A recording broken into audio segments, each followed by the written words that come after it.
Hello! Hope you're doing well. It's been 2 months ever since I'm using this Amazfit GTR, which means that finally I managed to get a full battery cycle, because could be a challenge, because the battery life of this smartwatch is its strongest advantage. All about the rest now.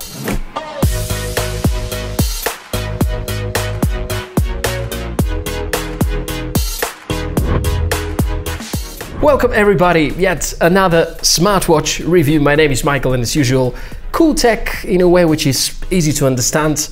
Well, that's a rather basic smartwatch. I can't even call it a smartwatch. It's an electric watch with fitness tracking capabilities.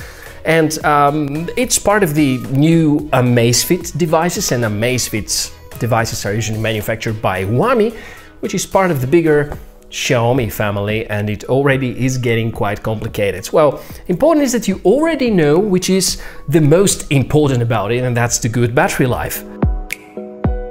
The GTR is classified as a smartwatch, but honestly, it is as smart as a fitness tracker, and it can pretty much do whatever the Mi Band 4 can do, plus GPS, a larger screen size, and in fact the Amazfit GTR is a polished version of the Amazfit Verge Lite with much better build quality. So let me jump right into the review and talk about the hardware, which is kind of going to prepare us what to expect from the software. Then I talk about experience.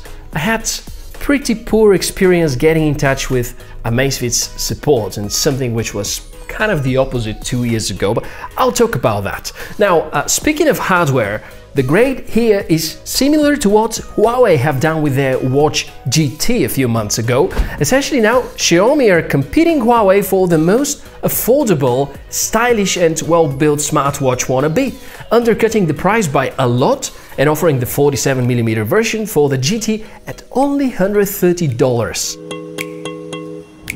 Right from the start, you get a truly great feeling of getting something with premium specs.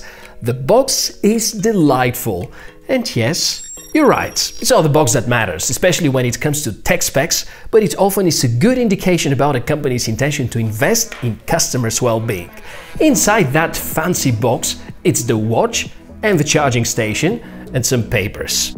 The watch looks brilliant, and this metal design and the dial, it really sustained a lot of abuse in my daily usage with sports, a bit of handwork and other stuff, with almost zero scratches, at least zero scratches which are visible. Made out of aluminum, stainless steel and titanium, it looks beautiful and very durable. The 47mm dial hosts the 1.39-inch AMOLED touchscreen. Underneath we have a low-power chip along with the new circuit design aimed at optimizing the power usage, a 410 mAh battery lasting more than 24 days, GPS support and PPG heart rate sensor. The display looks really stunning, has visibility outdoors and is covered by Gorilla Glass and oleophobic coverage to reduce the impact of fingerprints. Bottom line, the Amazfit GTR is much dumber than previous Amazfit devices. At least in the past, Amazfit were usually utilizing way more capable hardware and a kind of a slim light version of Android running at least most of the Android services. Over here we have a very basic generic operating system, and there is no speaker, there is no microphone, therefore no phone calls apparently. There is Bluetooth, however we have no Wi-Fi module, and even if we had, it was about to be useless because of the weak processing power anyways. There's no internal storage, meaning you can't copy any files on that and then listen to music like what we can do on the Amazfit Stratos and the Amazfit Pace. No option to connect external devices like headphones and chest mount HR sensors. It is as smart as a fitness tracker, and thanks to that conservative design, it lasts 20 times more than a true Wear OS based smartwatch. Next thing we're gonna do is scrolling up and down and left and right through the menus, because this beautiful display deserves a really good navigation. That's, however, not quite the case. First thing you're gonna notice is how the animations are kind of lagging. Some software improvements in that direction would be great. For navigation, the top button is powering on and off the screen. The other button can be programmed for quick access to a preferred by you app, and swiping down for quick settings. Here we have the torch, the screen brightness control, do not disturb mode and echo mode. which by the way is prolonging the battery life even more. Swiping left or right will bring you to the wellness stats. Steps, calories, consumption estimation, a very important detailed heart rate section. Again, similar implementation to what we have with the Huawei Watch GT series. We even get the VO2 max status, which is present with not too many watches at that price range. If you swipe up, there are all the apps accessible. You can't add more than that. Status, very detailed heart rate. The workout features are also great. Besides having a lot of preloaded sports, those of them which are performed outdoors will involve the GPS. There's weather forecast, option to control the music player on your phone, and the usual available features like alarms, stopwatch reminders, and so on. The notifications are sometimes messy, and you may be able to read the first one, but if you get a few all of a sudden, it might be tricky to get them all and to read them all, and also there are no quick replies possible. Don't even dare to think about typing a response. In the settings there's not too much to do. Configure the watch face and some other basic settings, and finally here's a nice surprise, option for always on display, which by the way arrived last night before I'm recording this review as an update. And this one has it. I haven't updated this one yet because that's the one which arrived DOA, but I'll tell you more about that in a minute.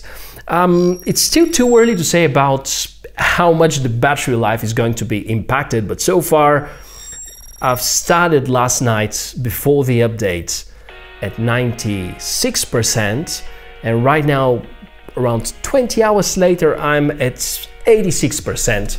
So I guess probably it would last for no longer than 10 days with an always on screen.